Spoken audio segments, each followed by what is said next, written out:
a solution.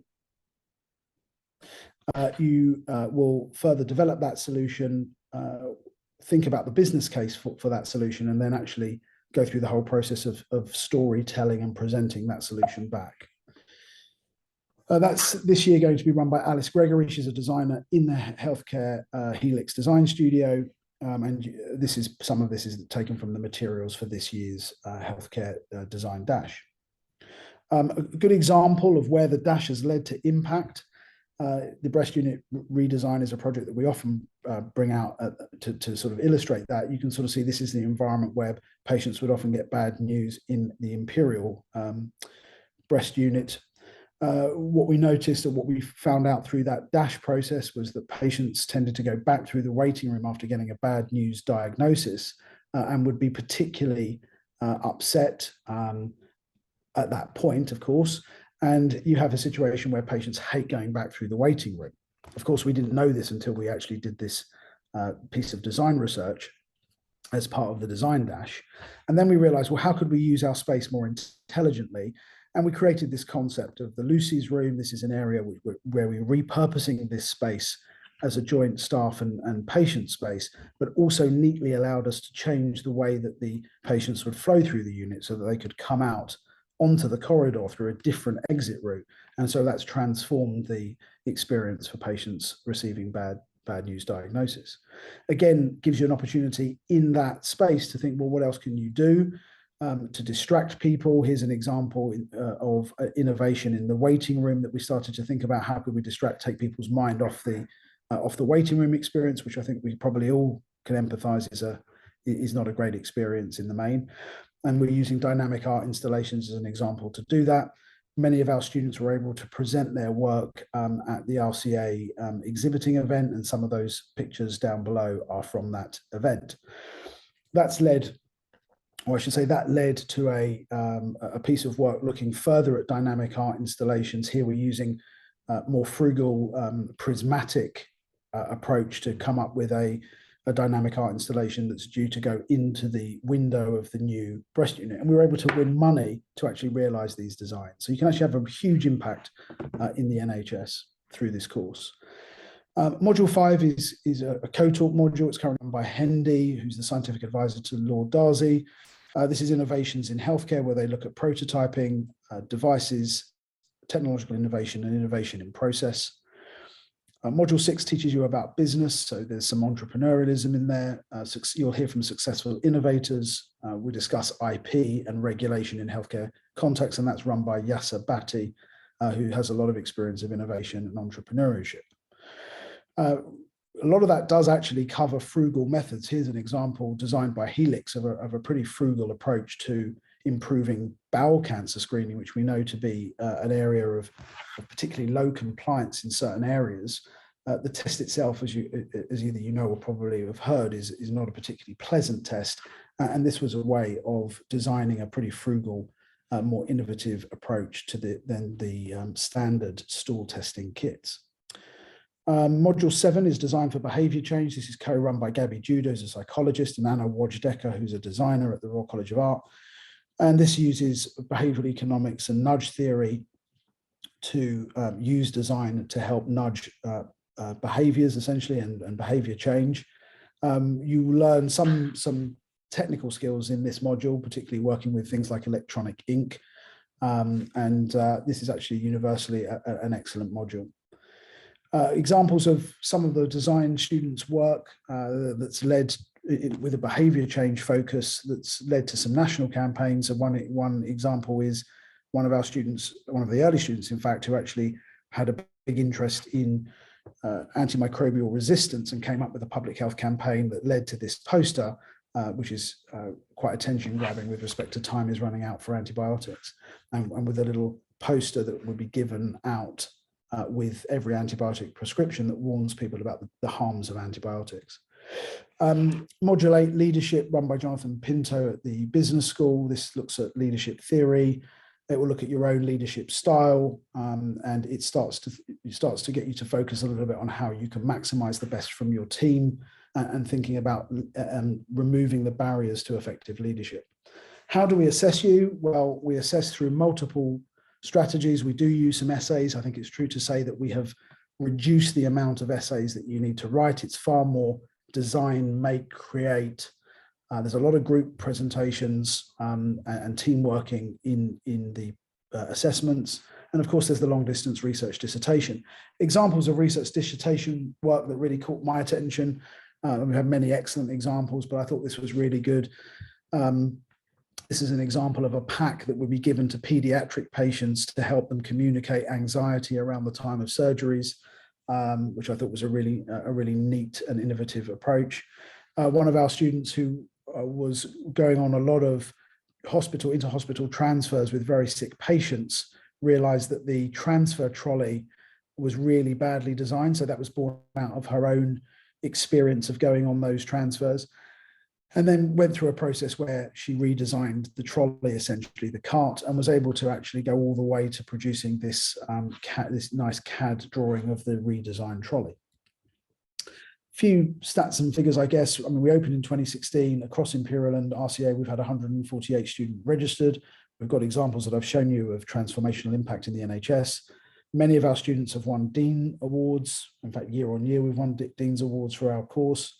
We've had national recognition with students winning prizes such as from the Royal Society of Art for bio-inspired design in healthcare. A good example being bio-inspired wound dressing. And we have universal outstanding feedback from the students. I think hopefully if you're interested in certainly thinking outside the box, this is me thinking in the box, I think. But if you're really keen on thinking outside the box and learning different skills that are very different to those that we would traditionally learn in healthcare or science disciplines, then this is definitely the course for you. I'll stop at that point and take any questions.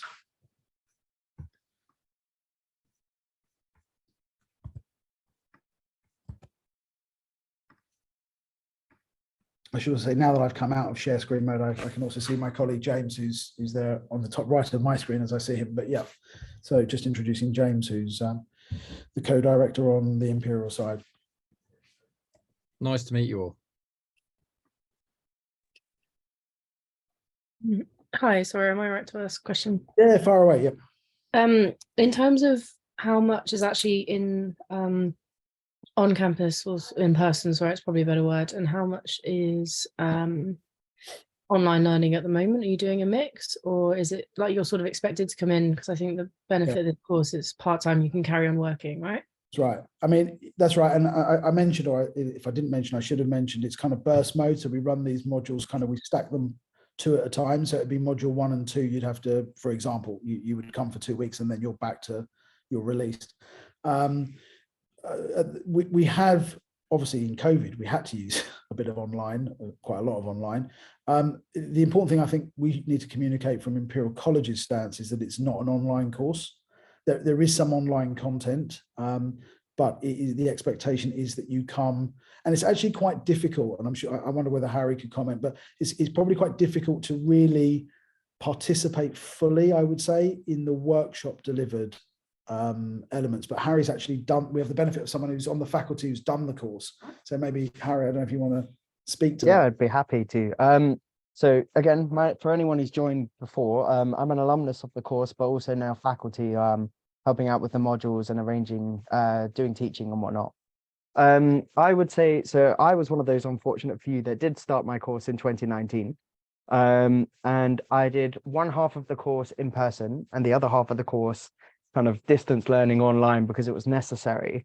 I now do my teaching, as do Mr. Leff and Mr. Kinross. They both do their teaching in person. And the difference is astronomical. I know there is an appeal, obviously, with us being a world full of full-time workers, and the course is built around you working full-time. But the level of integration that you get and the learning is just completely elevated with this 2-week burst mode. The way I managed it is I would take a bit of annual leave, I would arrange some study leave, and it tended to work a lot better when it was in person. Obviously, it's still very good online, but yeah, I would recommend the course purely because it isn't that distance learning. Yeah. Yeah. Oh, look at that. So where'd you get that? That came from Nepal. Yeah. Yeah. Thank you. Somebody is not muted who should be. There we go. Yeah. So yeah, I think I just echo that you know, it's the expectation is that you're there. I think that's the important thing from the college's point of view, but also you're going to get a lot more out if you're actually there physically. Yeah, no, that's kind of the answer I kind of hoped I'd have, to be honest. I did a design degree and finished it during COVID, so I understand how difficult it is to do design as from a distance. So yeah, that's thank you. No worries.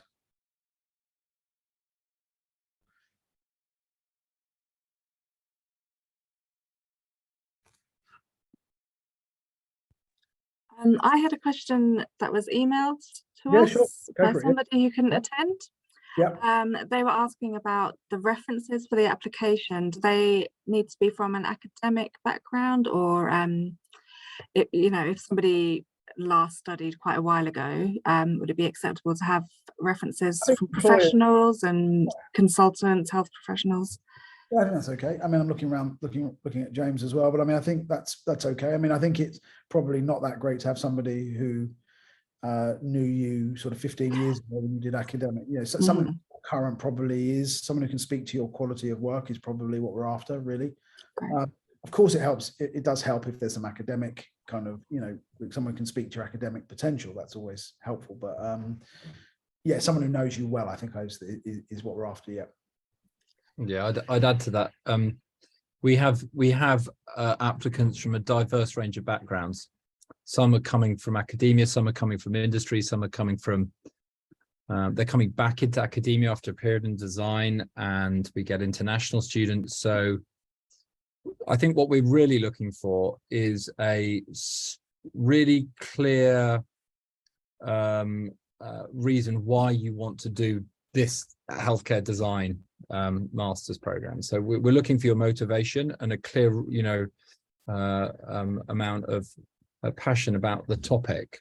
That's really, really important. Quite often we get applications and clearly they're applying to Imperial, but they can't really explain why they want to do design or what they're going to do with this master's if they are accepted onto it.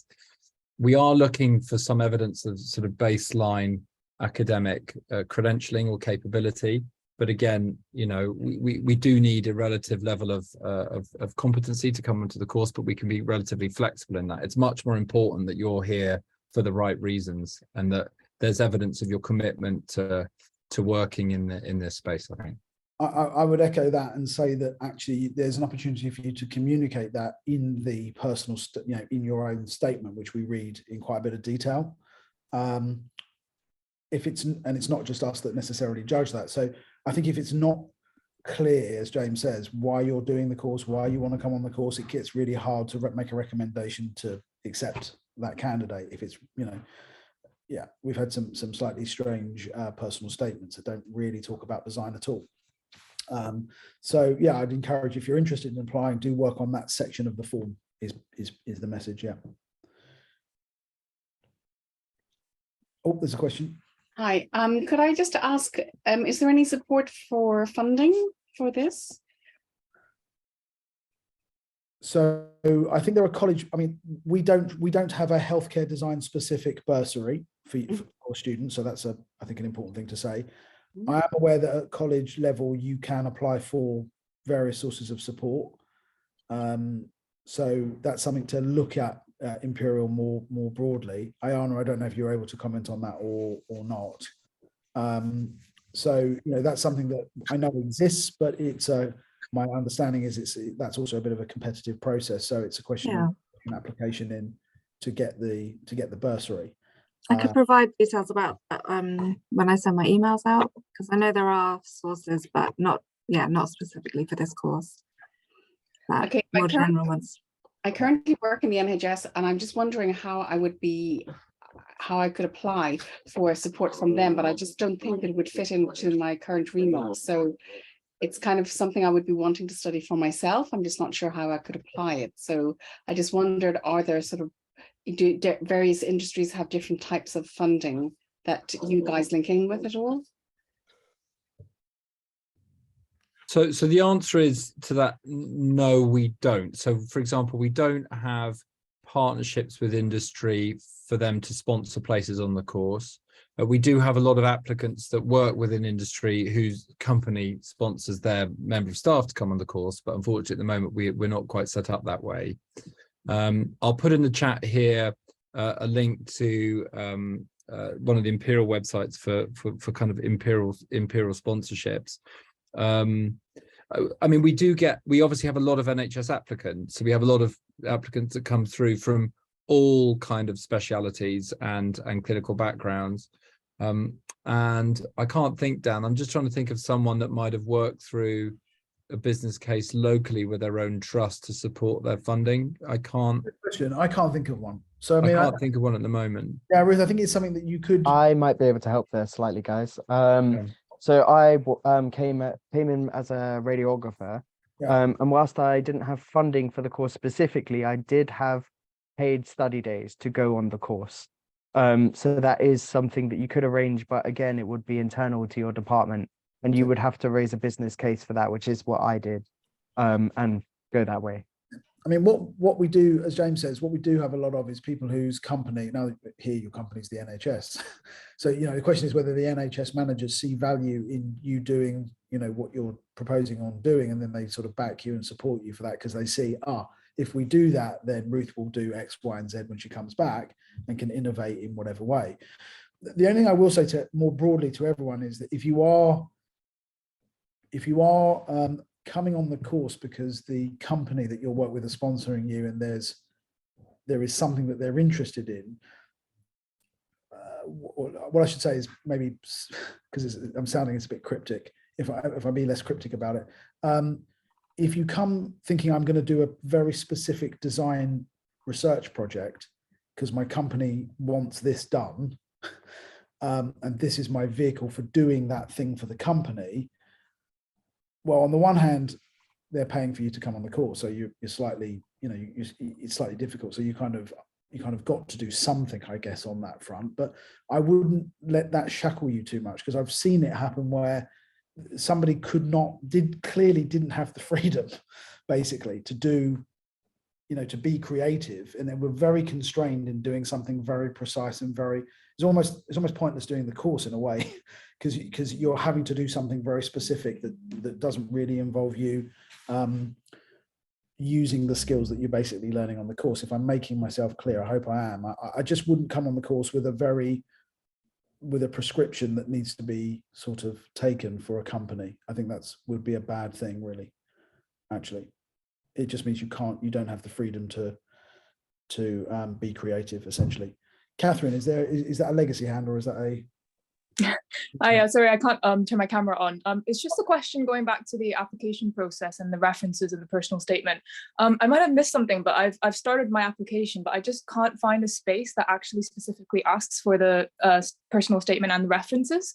So I'm just wondering, is it something that we need to attach separately? And exactly what are the requirements for the application?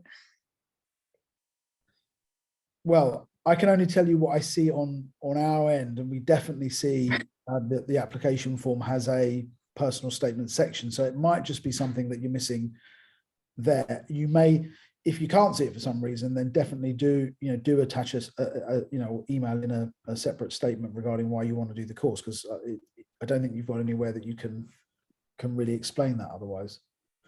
I don't know whether Aaron knows the answer or if it's a separate question. No, he doesn't know the answer. Whether he's actually gone through the process of filling out the form. Sure, no worries. Yeah, I'll have a look, and maybe I'm on the wrong portal, but yeah, I'll have a look. There may also be other people to email regarding support on your application. It may not be Ayana specifically, but there would be others that could probably help you. Yeah, definitely. So if you email in, we can try and we can find out for you. Yeah. Perfect. Yeah. Thanks a lot. Aaron, yeah.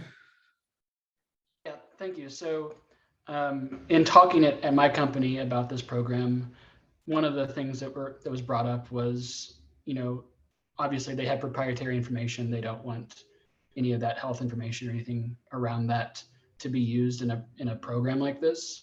So, obviously I have some experience in industry in the US, but I also am sort of limited in what resources I can use from my current position. So how would that work in sort of like a research sort of thing? So I guess what you're talking about background IP, are you? Right. Yeah. So I might have access to some statistics around how something worked or something, but I couldn't necessarily use it. Yeah, and I don't think you're obliged to. I mean, I don't know. My view there is you're not necessarily obliged to share that. I mean, clearly you need to think about how do I communicate a piece of design research, where clearly we have to mark that as part of a.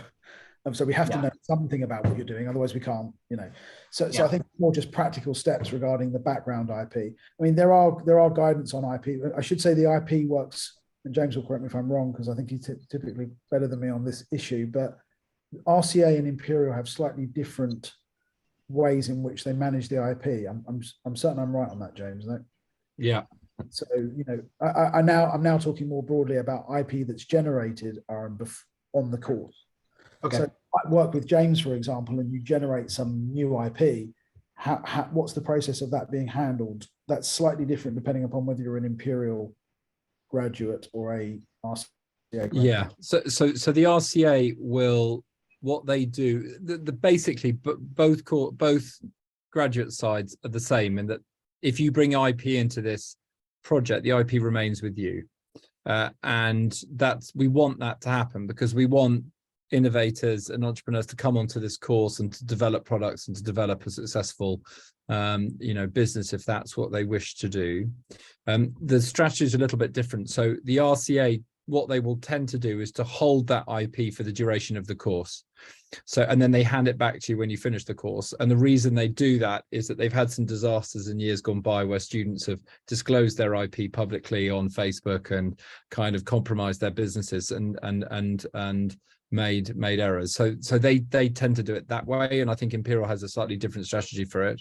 And again, any IP generated through the master's program also rests with you, unless of course you're working with an Imperial engineer or scientist or someone else who contributes significantly to that intellectual property, in which case then that becomes a little bit more complicated. Or if you're taking Imperial IP and developing that into a business. But the basic rule of thumb is if it's your IP coming to this, it remains with you, and that's what we want. Thank you. That's helpful. Inti, yeah. Hi. Could you explain a little bit more, how does it work, this course for international students? I'm actually today living in Chile. I'm a physician working in an oncology clinic. So I'd like to understand more how it works for an international student that has to go in and out from the UK. Yeah, I mean, we have lots of we have had lots of international students. And I mean, in terms of how it works, the expectation is the same. So, I mean, there is an expectation that you would, I guess, fly in, stay for the 2 weeks of the course content and then fly back. And we've had lots of people do that, by the way. So it's not something that obviously it takes a lot of planning and coordination, and clearly you need to know the dates well in advance. I mean, that's just the practicalities of what we expect. So we wouldn't expect you to try to do everything from where you're located. I think it's true to say that a lot of the students do choose to do the dissertation, the distance, research piece in their home institute, partly because you might be inspired by something that's happening locally. Like you see a problem in healthcare locally that you want to fix or investigate. And so we do get a lot of projects that are based in the home, institutions or the home country. But yeah, the expectation is you come and go just the same as everyone who was living in the UK. I'm not sure if there's another part of your question or something that I haven't covered in what the expectations are for international. Nope, that's about it. It's clear. Thanks. Yeah.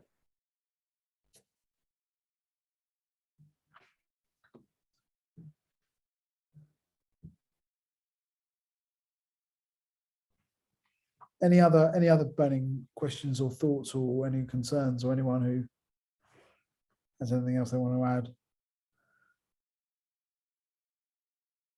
Ayana, was there anything else that you'd received by email that people wanted to think about? or talk about that? No, not yet, but if people are welcome to email me afterwards if they think of anything. Did Harry want to say any more about his time Harry, on the course? might be worth talking about The things that he was wondering before he started the course, maybe. Yeah, of course. So just for some context then, I ran through the course 2019 to 21, have been teaching on the subsequent to that. I, same as everybody else, came in for those 2 weeks, as Dan puts it, did the course on burst mode, went back with the learning that I had to my home institution, which at the time was the Royal London Hospital in East London. Kind of implemented the ideas there. I did my research project in my home institution. Though I know for any designers amongst you, this is actually a common concern. Where do I do my research? If I don't have a healthcare institution to go to, where do I do that? And that's a really common concern for people, and it's something that we do deal with. And we kind of set you up with links, set up chats, and eventually you will find collaborators to do your projects with, and it's never been a problem for anyone that I know of. As per the workload, it is quite work intensive, I'll be honest with you. All of us are full-time workers, and doing an intensive part-time course alongside that can be difficult. And so you should be aware that of the load of work you're taking on when you enter the course. Especially to do well, you do need to be putting in time after your work day, and it's not something you can kind of just dip in and out of only during that 2 weeks, because there is quite a lot of work to do outside of the taught modules.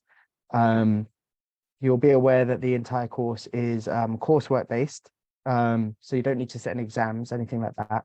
But what we do need to do is be delivering high quality projects, reports, things like this. I have a few examples that I'm happy to show. I pulled up in the background, but equally I can leave it if nobody wants to have a look over those. That's great. Are you able to share your screen, or I am, yeah, no problem. Let's see. what would you say was the weekly commitment? I know it's burst mode, but do you think students work on it when they're not having teaching, and is there a lot of reading around the modules to do? I would say, so as per reading around the modules, there isn't actually a lot of that, I would say, unless you're actually completing a project. You do get given really quite comprehensive teaching during those 2 weeks where you are present at the university. So you don't need to worry that you're going to have to be reading a ton around. You obviously can, and I did, if I'm honest. But you don't have to. You are given more than enough information when you are there, and probably more than you'll be able to handle in those 2 weeks. So you'll need a bit of a debrief afterwards. As per the weekly commitment, I would say I tended to do maybe 2 hours or so every 3 days after work, and that was a manageable amount. Obviously, as with every course, as you start to reach the deadlines, you increase your workload. So you will work every other day, or at times every day. It really depends on how much you want to get out of the course. I would like to say I did quite well on the course. I received the Dean's Prize. So yeah, it just depends on how much you want to get out of the course. As with everything, the more you put in, the more you get out. I'll just run you through. So this is my major project. This is an example of what you would be expected to produce. There is not a specific module for this. So there are 8 modules, and those 8 modules are all to prepare you for this final piece of work. And then so it can almost function as a module in and of itself. So you could think of the course as being composed of 9 modules, even though there are only 8. It's when I wrote it, it's a 15,000 word piece. I obviously did it in my home institution, and I did it on the subject of cannulation. I'll just zoom out to nice pictures. I was quite lucky that I had quite a lot of support from my home institution, the RCA and Imperial. So I was able to talk in particular to Anna Wojciechka. She's one of our design lecturers from RCA. And so she was kind of my main input for all things design. I was not a designer by background. I was a radiographer. And so I was kind of redesigning our process of cannulation in CT and MRI. This is something that a lot of the designers will be familiar with, this on the top here, and a lot of NHS workers will be familiar with PDSA cycles down the bottom there. So I try to take the course's ethos of sticking both design and healthcare together and using them synergistically to achieve the best possible result. And so essentially what I came up with was a really big quality improvement project within my department.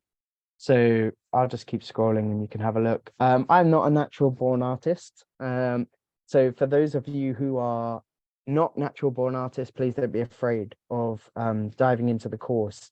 You're not assessed on your artistic ability, you're assessed on your ability to analyze what is and isn't good design in a healthcare environment. So yeah, this is roughly what a project might look like. Just a lot of kind of analysis, pictures, and yeah, writing really. I would say I started working on my project really quite early, as should everybody when they join the course, I believe. So we start waving the flag for that around module 2. So people should start thinking about who it is that they're going to work with, where are they going to work, and what their interests are. And just to reiterate what Mr. Leff said, it certainly is very important to come in with an open mind. And so coming in with a company's dictated, you must do this, is almost counterintuitive to the design process that we encourage you to follow, which is one of discovery. You discover what the problem actually is as you research the problem, which is something that a lot of pure scientists can be very uncomfortable with. And I certainly was, if I'm honest. It doesn't come naturally for you to not know exactly what it is you're going to do before you go and complete a project. If you're a scientist, I'm sure a lot of the designers in the room will certainly understand what I mean by saying you don't even know what the problem is when you approach an area. And this is something that I learned that was really quite valuable to me and continues to be valuable to me in my career now. So yeah, that's kind of roughly what they should look like. Mine went on and I won't scroll all the way through it. An example of, so this was module 8. There was obviously a different lead when I did it. And this was kind of more of an evaluation of yourself. And I found this very, very useful. So it was incredibly useful both for the designers and the pure scientists, healthcare workers, etc., because it was more of an introspective look on leadership. So it was looking at how do you lead well, how did you lead well when you came into the course or badly, and how can we create you a pathway to becoming one of the leading healthcare visionaries where you are and beyond that. I found the course really inspiring, and I have gone on to, I was a radiographer, I'm now a medical student, and the course certainly helped me to go towards that way. As you can imagine, being those who are doctors in the room will know exactly how tasking medical school is, and I can do teaching on the course alongside that. I have 10 years of NHS experience beforehand, and I would say I learned maybe the most I've ever learned on the master's degree. So it certainly is worth doing. And like I said, the more you put into it, certainly the more you will get out of it. And yeah, I look forward to meeting those of you who make it along to module 2 and beyond. Thanks, Harry. That's great. Great summary. And thanks for sharing some of your examples of your work as well. That's great. I don't know if there's any other questions that's prompted any other questions from anybody. A few, yeah. So Alexandra, so. Yeah, yeah, thanks, Harry, for sharing that. I was just wondering, obviously within like the healthcare environment, it can be, I guess, difficult to get access to research sometimes, just because of the nature of it. I specifically work in London Ambulance Service, so it's quite like some emergency service. So obviously the research there can be quite hard. So I just wondered if you came across any, you mentioned that your area were quite supportive of you doing this, but did you come across any problems with access to getting research or anything like that, or is that something that the course supports you with? So I would say that the course gives you the skill set needed to find the correct avenues for information, sources of inspiration, etc. We do take some time to teach you the difference between quality improvement and research. And there really is a very big difference, especially when you're approaching a research project like this. Research and the ethics surrounding research are not particularly conducive yet to design methodologies, because they do change as your project evolves. Obviously, paramedics and radiographers are actually very similar fields in terms of how you reach the career path and then how you progress through the career path. So I will say, it depends on how you package what it is you want to do. When you package what you want to do as quality improvement project that is in the interests of the department, certainly they will tend to be very, very supportive. When you package it as a strictly research project, you may run into some barriers, though they are not insurmountable. And certainly many people have done research projects through the course in healthcare environments. They are just more arduous to achieve. So I wouldn't be afraid of approaching your home institution, should you have one, early, and just discussing what it is that they are supportive with and what it is that they may think pushes the boundaries a little bit too far, and then continuing to stretch those boundaries as far as you can. Yeah, That's really helpful. Thank you. Inti, I think you had another question. Is that right? Or Yes, I'm not sure if you can answer this question, but my background is a surgeon. I work in an oncology clinic, and I'm actually working today in a medical informatics and data science department. So I have a lot of problems implementing some solutions in surgery. The last one I'm doing today is using augmented reality inside a surgery room. So this has been a problem for me, and it's been very difficult to tag along with this. So I think this course could help me to find some solutions that today are going to be more difficult for me if I don't get in touch with people that are in the same projects or have some similar problems. So my question is, how deep can I go in this course related to things like electronics, augmented reality, or some technology equipment used in some surgical rooms? how to answer that? So, well, I mean, the answer is as deep as you want to go.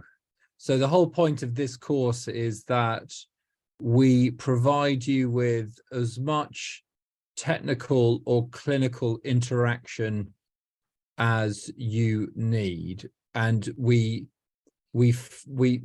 base that on a set of design principles and a kind of methodology for applying and rapidly testing and deploying those that insight. I mean, to give you some insight, both Dan and I are involved in mixed reality and augmented reality research. We have a number of spin-outs that are happening at Imperial College on this, right? There's so much work happening in this field. Yeah, so like linking you up with those people in that field is not a problem. Yeah. If that's what you're asking. I think that would be a good example of, in fact, actually, we've even used mixed reality for teaching our students in years gone by. So like that's in keeping with the philosophy of the course, let's put it that way.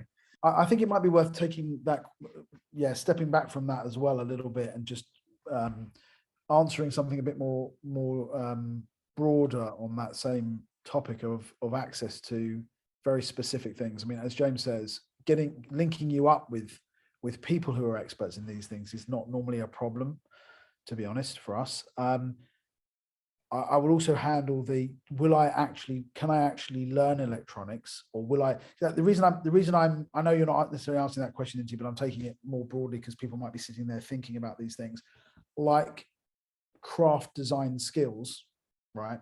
Because that's a question that can come up quite a bit in other groups at these meetings.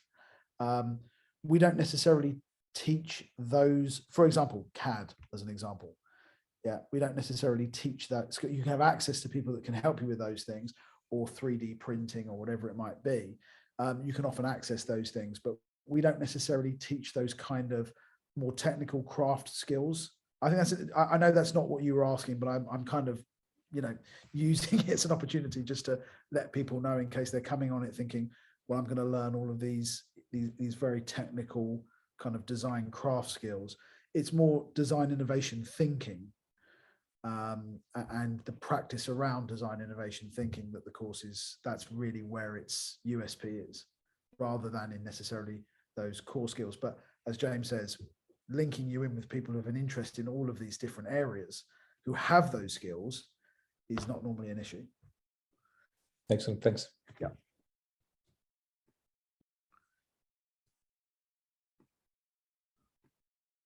Well, I'm cognizant of time as well, because I know we're running reasonably close, but and it looks like we've probably answered the majority. I'm just looking around the virtual room just to see if there's any other remaining questions. I mean, Ayana, maybe we can wrap it up at that point and just say, you know, thanks again to you all for you know, coming this evening. We assume that means you're all, you know, potentially interested in applying. Of course, if those of you who are interested in applying, we always encourage as early as possible an application, simply because we are capped on space. So once we sort of reach that limit, is, you know, we might start encouraging you to apply for the following years. So, you know, it's well worth putting in an application in early if you're considering coming on the course. Thanks again, everyone. Thanks again to James, Ayana for organisation, and Harry. Thanks very much for your time as well. Thanks so much. Yes, I'll be back. I'll be in touch with everyone with a follow-up email. And yeah, if you think of any questions before then, just feel free to drop me a line. Thanks again, everyone. All the best. Thanks so much. Thank you. Thank you.